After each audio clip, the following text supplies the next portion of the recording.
I'm going to assume this question is out there, and that is, why are you telling me about it? And this is the first time I'm hearing about it.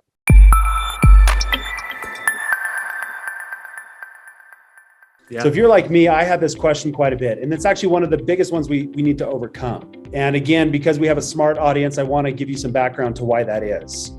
The first reason for that is you could not do both. And so out of the gate, when there was so much information about the CARES Act, it was not even an option. So it didn't get any press. The second reason is there was no existing network that was going to be compensated to get the word out. With PPP, you had an existing lender network. They were making 1% to 5% on every PPP loan. $600 billion went out for PPP. Banks cleaned up. Okay, of course they're going to email their database and get the word out. With the EIDL loan program, that was governed by the SBA, and it was an existing program, so it was already kind of known, and it was pushed at the onset. With this, the acronym is Employee Retention Tax Credit. If you go back to your emails on some of this, you'll actually see ERC probably in some of those emails. It's always been there.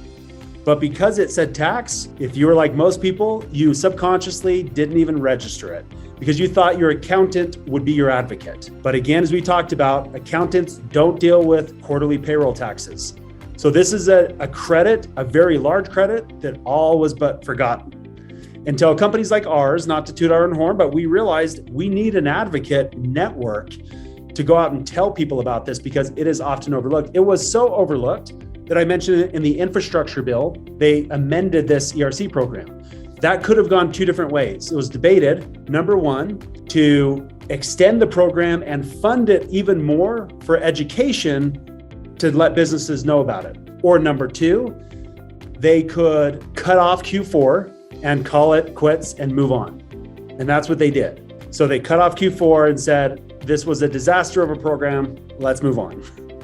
Okay, so again, we talked about how you can amend taxes though, so this is still wide open. It's not like it's over. But to clarify Q4, if people are wondering about that, with the startup business credit, you can do Q3 and Q4. With everything but the startup credit, Q4 is no longer, so it ends in Q3. Don't worry about those details though. That's what we do when we ask you questions with the questionnaire. And you can upload everything without talking to anyone from our side, corporate. It's that intuitive.